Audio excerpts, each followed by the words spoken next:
Bizə hər zaman bir zehindən ibarət olduğumuzu qeyd ediblər və biz buna görə də zehnin əsarəti altında hər zaman qalmışıq. Bugün anlayacaq ki, zehin nədir və zehinlə biz nələr edə bilərik və zehin bir məhdud bizə bilginin ötürülməsinə və yaxud da ki, həyatı məhdud səviyyədə anlamağımıza kömək edən bir parametrdir, bir komponentlər toplusudur. Biz bunu anlayacaq, idrak edəcəyik və biz hadisələrin və yaxud da ki, hadisələri dizayn edən Rəbb olan Allahın ali həqiqətin idrakına varmaq istəyiriksə əgər, o zaman biz zehnimizi bu yöndə istifadə etməyimiz bizə tam mənada mütləq həqiqəti tam mənasıyla idrak etməyimizə köməklik göstərməyəcəyini anlayacaq. Yəni, bir zehinlə biz mütləqi idrak edə bilmərik.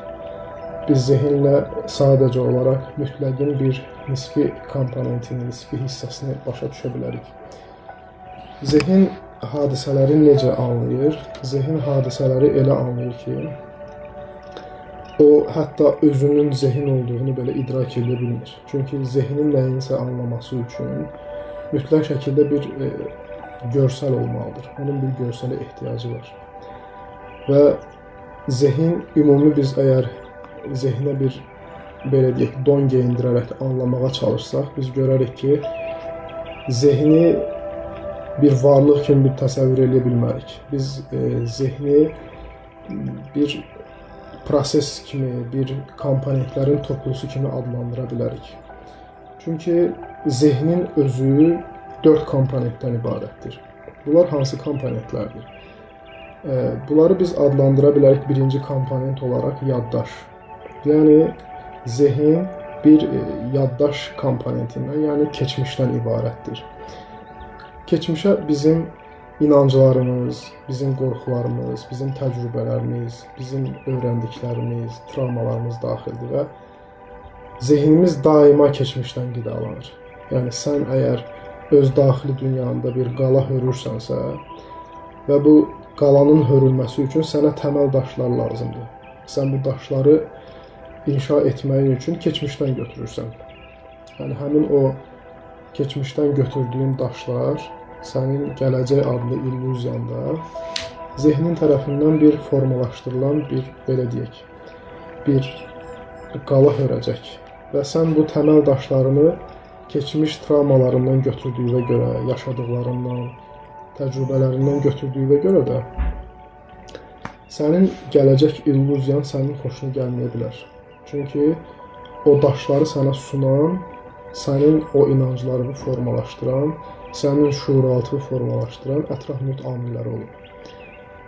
Yaddaş komponentini biz anladıqdan sonra zehnin ikinci komponenti olan yaşadığımız həyat hadisələrini qavramağımız, yəni qavrayış komponenti gəlib düşür ortaya. Qavrayış nədir? Sən bu həyatda bir situasiya ilə qarşılaşırsan və qarşılaşdığın situasiyada sən bir anlam qazandırmağa çalışırsan. Yəni, belə deyək, çox sadə dildə desək, sənin zehninin filtrindən keçən hadisələr. Sən hansı hadisələri öz zehninin filtrindən keçirərək doğru və yaxud yanlış olduğunu qəbul etmirsən. Yəni, bu həyatda eyni hadisələr yaşayırsan, yaşadığın eyni hadisələr səndə bir təkrarlanan döngü yaradır və bu təkrarlanan döngüdə sən eyni hadisəni fərqli insanlarla, fərqli obyektlərin sənə yaşatmasında sən görürsən. Və sənin qavrayışın da müəyyən bir süzgəcdir, hansı ki, orada süzülərək sən eyni hadisənə hər zaman eyni, belə deyək, mövqeydən baxaraq, eyni bucaq dairəsindən baxaraq sən eyni cür qavraya bilirsən. Yəni, sənin fərqindəliyin olmur. Çünki şuurlu bir yaşam irəli sürməmsən deyə də sən eyni hadisəni eyni cür idrak edəcəksən həyatın bütün dönəmlərində.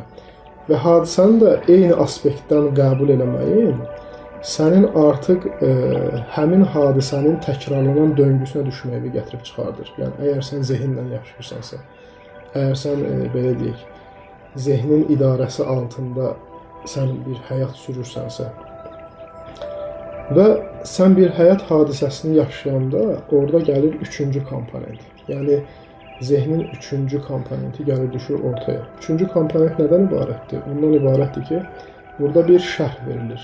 Sənin həyat hadisəsinə verdiyin şərh.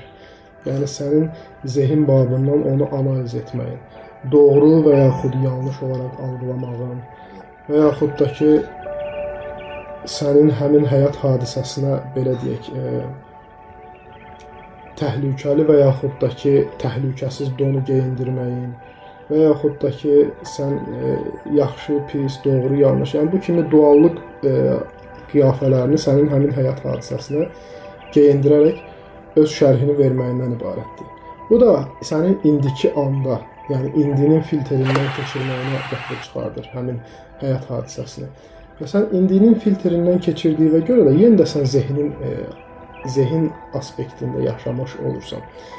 Sən dördüncü komponentin belə deyək, nə olduğunu anlayanda artıq görürsən ki, hətta zehnin dördüncü komponenti nədir? Sənin təsəvvüründür. Gələcək simulyasiyanı sənin təsəvvüründə canlandırmağındır. Sən dördüncü komponentinlə öz gələcəyi zehnində olan köhnə inanclara, köhnə travmalara əsasən formalaşdırırsan. Yəni bu 4 komponent sənin Mənim Dünyam adlı belə deyək, bir kiçik bir dünyanı formalaşdırır. Yəni sən öz dünyanı öz təsəvvürünlə, zehninlə formalaşdırırsan. Və sənin doğruların olur, sənin yanlışların olur və sən öz sahib olduğun baxış bucağını, o dar baxış bucağını sən həqiqət adlandırırsan. Hansı ki, həqiqətin mütləq mənası heç də sənin baxdığın yerdə və gördüyün qədər deyil. Sən bunu anlamağın üçün, sən həqiqəti tam mahiyyəti ilə dərk eləməyin üçün, sən bütün gözlərdən dünyaya baxmağı seçməlisən. Sən bütün zehinlərdən görünəni qəbul etmək iqtidarında olmalısan. Sən o qədər geniş bir qəbula sahib olmalısan ki, sən anlaya biləsən. Həmçində başqa aspektdən baxanda biz zehnin görüşünü və zehinlə yaşayan insanların sahib olduğu həqiqətləri necə müdafiə etdiyini görə bilərik. Onlar deyirlər ki, mən doğru deyirəm, mənim baxdığım və gördüyüm doğrudur. Sənin baxdığın və gördüyün doğrudur, əlbəttə doğrudur, amma hansı aspektdə doğrudur? O aspektdə doğrudur ki, sənin baxış bucağına görə, sən gördüyünü doğru qəbul edirsən. Çünki sənin gördüyün sənə özəldir, amma sən onu deyə bilməzsən ki, yerdə qalan digər predmetlərin də gördüyü doğrudur. Xeyr, onların baxış bucağı geniş ola bilər. Təsəvvür edin ki, bir xətt çizilib insanlıq üçün və o xətt üzərində bütün insanlıq düzülüb. Bütün insanlıq düzüldüyünə görə də hər bir insan gördüyünü danışır və hər bir insan həyat tablosunda gördüyünü həqiqət sanır. Çünki hər biri də zehinlə bu həqiqət tablosuna baxır. Kimisi orada olan günəşi seyr edir, kimisi orada olan meşəni seyr edir, kimisi orada olan, belə deyək, Rəbb olan Allahın dizayn etdiyi müəyyən şəklə aid şəkil tablosunda olan müəyyən aspektlərin seyrinə dalır və hər bir insan da dediyini həqiqət və gördüyünü həqiqət sanır. O anlamır ki, onun gördüyü beynin, zehnin filtrindən keçirdikləridir. Siz əgər o sizə çizilən ətraf mühit amilləri tərəfindən çizilən o düz xəttdən irəli bir addım atsanız, siz görərsiniz ki, həqiqətən də möhtəşəm bir sənət əsərinə artıq şahid olursunuz. Bu addım necə atılır? Bu addım təbii ki, zehnin şuurlu təbəqəsinin irəli sürdüyü bir addım olur. Yəni, sən şuurlu olaraq seçim edərək irəli bir addım atırsan və sənin həmin o addımı atanda gördüklərin bundan əvvəl gördüklərinlə qiyasda daha incə detallara vararaq olur. Sən həqiqət tablosuna baxanda görürsən ki, necə gözəl dizayn olunur. Hadisələr, insanların yaşadığı situasiyalar, onların qarşılaşdığı həyat hadisələri çox gözəl şəkildə, çox ideal şəkildə dizayn olunur və sən bunun feyzinə dalırsan və sən axtardıqca axtarırsan, yenə də sən zehinlə yaşayırsan, yenə də səndə suallar formalaşır, yenə də sən həqiqətin nisbisinin daha dərinliyinə varmış olursan. Mütləqi görməyə çalışmırsan. Sən sadəcə gördüyünün daha dərinliyinə vararaq orada olan möhtəşəmliyin seyrinə dalmış olursan. Bu da sənin zehinlə irəli atıldığın, gördüyün bir belə deyək, bir aspekt olur. Və sən bu həyat tablosunda zehnin sənə sunduğu suallara tam mənada cavab verə bilməyərək, cavab tapa bilməyərək, belə deyək, o izlədiyin həyat tablosunda olan gözəlliklərin daha dərinliyinə varıb orada itib batmamaq üçün sən təbii ki, arxaya doğru bir addım atacaqsan. Arxaya doğru attığın addım sənin başqa gözlərdən də bu həyat tablosunu seyr etməyə gətirib çıxardacaq. Yəni, sən həqiqəti bu həyatda anlamaq istəyirsənsə, idrak eləmək istəyirsənsə, mütləq geriyə addım atmalısan.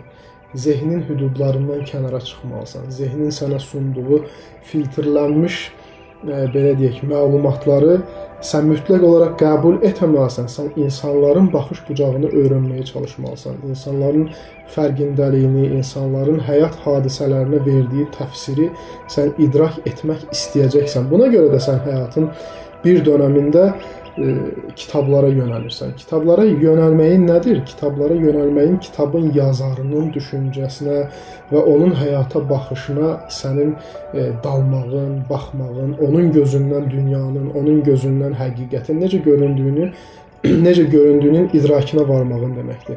Və bir müddət sonra görürsən ki, baxışlar çoxdur, yazılanlar çoxdur, oxunacaq olanlar çoxdur, amma sən belə deyək, bunlara tam mənada varıb da çatdıra bilməyəcəksən. Buna görə sən biraz da arxaya çəkilirsən, və zehnin o sənə sunduğu məlumatları artıq qəbul etməyəcək bir aspektə çatırsan. Hansı ki, daha genişdən sənin tablonu seyr etməyin kimi. Daha genişdən sən tablonu seyr edəndə nə baş verəcək? O baş verəcək ki, sən o həyat tablosunda olan incə çizgiləri yox da, geniş aspektdə olan ədaləti sən görəcəksən. Hadisələrin niyə dizayn olunduğunu, necə dizayn olunduğunu və bu möhtəşəmlik qarşısında sən heyran qalacaqsan. Və sən artıq o mütləqi görməyə öz layiqliyi ehtiva edəcəksən. Layiqliyi ehtiva etməyin də bir gün sənin o həqiqət tablosunu, dünyada baş verənlərin, belə deyək, feyzinə dalaraq, dünyada baş verənlərin feyzinə dalaraq, heç də narahat olmayaraq və bütün baş verənlərin bir nizam içərisində olduğunu anlayaraq, o zaman görürsən ki, həqiqətən də bu həyatda heç nəyə görə narahat olmaq lazım deyil və bu sənin artıq zehnin hüdudlarından çıxmağın deməkdir. Bu artıq sənin bir zehindən ibarət olmadığını, sən bir şuurlu varlıq olduğunu və şuurun dərinləşməsinə xidmət göstərdiyini anlayırsan. Ki, bu aspektdə də mütləq şəkildə sən zehni susturmalısan. Və zehnin hüdudlarından kənara çıxaraq, zehni susturaraq, sənin, belə deyək, o ali həqiqət yolunda addımlamağın, onun idrakinə varmağına çalışmağın artıq bu o deməkdir ki, sən zehnin suallarına deyirsən ki, mən bilmirəm. Və sənin bu mən bilmirəm deməyin zehnin daha sənə sual ünvanlamamağına gətirib çıxardacaq. O susacaq, o sakitcə sənin bir müşahidəçi olduğunu artıq anlayacaq. O anlayacaq ki, artıq o səni idarə edə bilmir.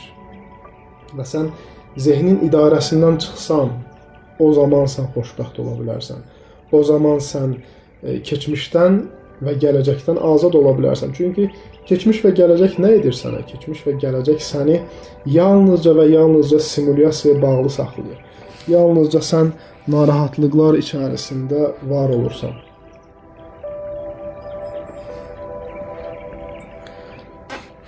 Çünki dedik ki, zehin keçmişdən qidalanır. Zehnin keçmişdən qidalanması, keçmiş travmatik hadisələri sənin xatırlamağın, keçmişdə yaşadığın çətinlikləri sənin bugündə var etməyin nəyə gətirib çıxaracaq? Sənin tükənişmə gətirib çıxaracaq. Sən stres içərisində olacaqsan, sən narahatlıq içərisində olacaqsan, sən qayğılar içərisində olacaqsan və günümüzün insanlarının demək olar ki, böyük əksəriyyətinin də bu aspektdə müxtəlif xəstəliklər tapması, müxtəlif insanları hələ də bağışlaya bilməməsi, və keçmişi bu gündə var etməsi, hansı ki öz sahib olduğu ən dəyərli enerjisini verərək onların özünü tükətməsinə gətirib çıxardır.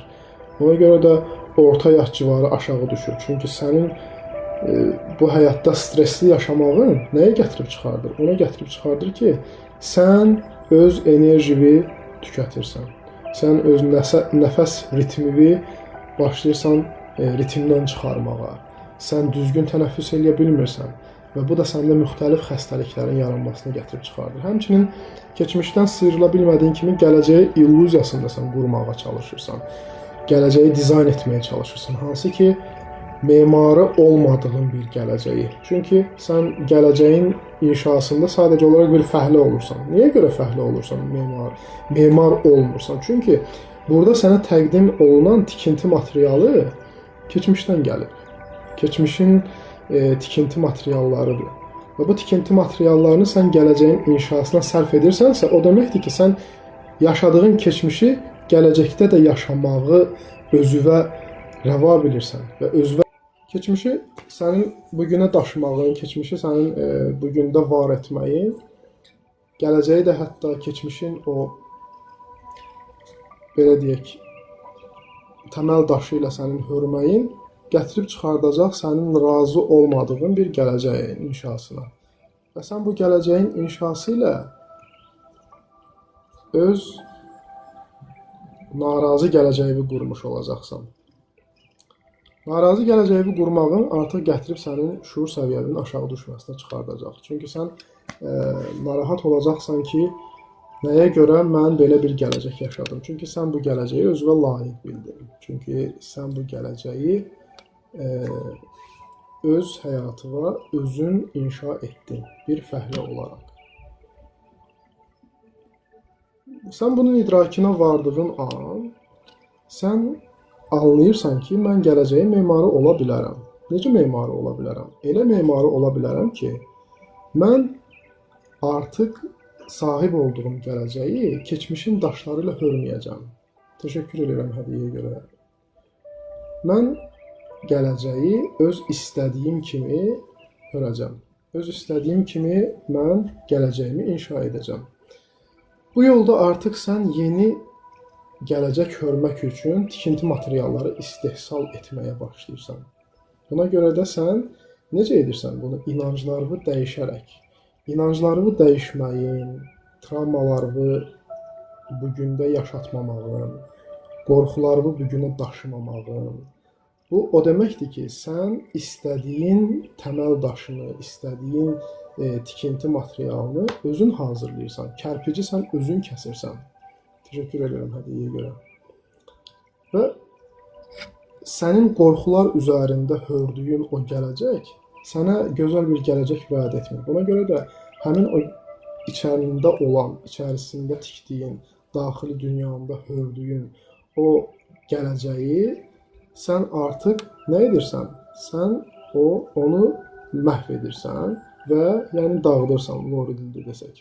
Dağıdaraq sən artıq memarı ya özün olacaq, ya da ki memarlığını belə deyək, Allaha həvalə edəcək bir gələcək inşa etməyə zehnin idarəsindən çıxaraq, təslimiyyətdə olaraq, hər bir şeyi ona həvalə edərək bir gələcək inşa etməyə başlayırsan.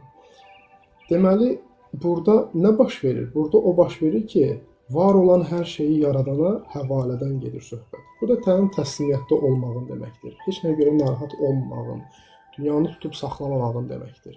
Və buna görə də sənə lazım olacaq, səni mutmain edəcək, səni belə deyək, rahat edəcək bir gələcəyi inşa edən şəxs artıq burada şəxs yox, burada olan memar olur Allah Subhanahu wa Taala.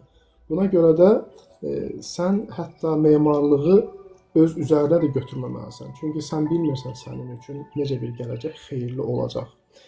Buna görə də sən əgər həvalə edə bilsən bunu, təslimiyyət fazasına düşə bilsən, zehnin hüdudlarından kənara çıxa bilsən, sənə verilən, sənə icarədar, kirayəçi kimi sənə sunulan bu həyatı sən özün öz öhdəliyinə götürməyərək, ona sahibliyi iddia etməyərək, ona bir növ mənəm bunun sahibi deməyərəkdən, yəni sahib olduqlarına bərk-bərk yapışmayaraq, sənin artıq belə deyək, rahat, sakit, axın istiqamətində, suyun fəlsəfəsinə sahib olaraq yaşamağın səni gətirib çıxardacaq gözəl bir, belə deyək, gələcəyə. Hansı ki, o gələcəyi sənə vəd edən Allahdır. O deyir ki, mənə inan, mən sizin ruzunuzə kəfiləm, mənə güvənin, mənə etibar edin. Çünki uşaq təsəvvür edin, dünya illüziyası ilə əgər biz bunu, belə deyək, sintez eləsək,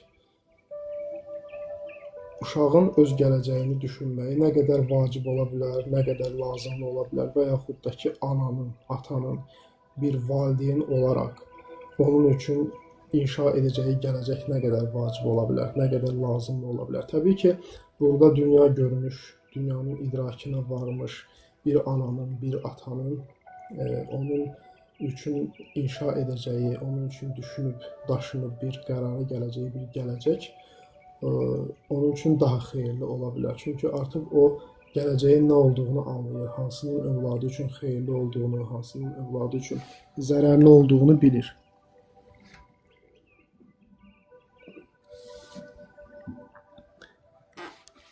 Allah Subhanahu və Teala isə həmin o bizim dayağımız olan ana və atadan daha xeyirli bir gələcək bizim üçün inşa edə bilər.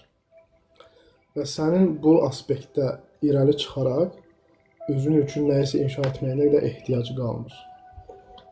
Ehtiyac qalmadığına görə də sən başlayırsan həmin o səni narahat edəcək, səni sıxacaq, qorxular üzərində hörüləcək bir gələcəkdən imtina etmək yoxdur, onu düşünməyərək indiki ana köklənməyin. İndiki ana köklənəndə artıq belə olur ki, sən sahib olduğun bütün enerjini hal-hazırki anın xeyrinə və feyzinə xərcləyirsən.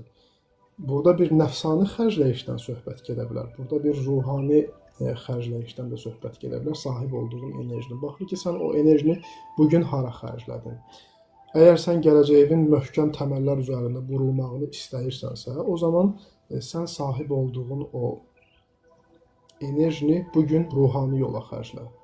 Ruhani yola xərclə ki, memara sən yatırım etmiş olasan, memara sən xərcləmiş olasan, etibar etmiş olasan. Yoxsa nəfsinlə uyacaq bir yola artıq bugün sahib olduğun enerjini xərclədinsə, keçmişə, gələcəyə lazım olmayacaq yerlərə xərclədinsə, o zaman sən tükənmişlik sindromunda qalacaqsan, tükənmişlik sindromunda qaldığına görə də özünü hər zaman natamam hiss eləyəcəksən, emosional olaraq ac hiss eləyəcəksən. Niyə görə? Çünki sən öz acılığı, emosional acılığı dünya ilə doldurmağa çalışırsan. Dünya ilə doldurmağın isə sənin su istəyərkən dəniz suyundan dadmağına gətirib çıxardır. Nə qədər sən doya bilərsən dəniz suyundan? Mümkün deyil. Mümkün deyil ki, sən dəniz suyundan doyasan. Çünki dəniz suyu duzludur, sənin içməli olduğun su isə hansı sudan ibarətdir? Şirin sudan ibarətdir.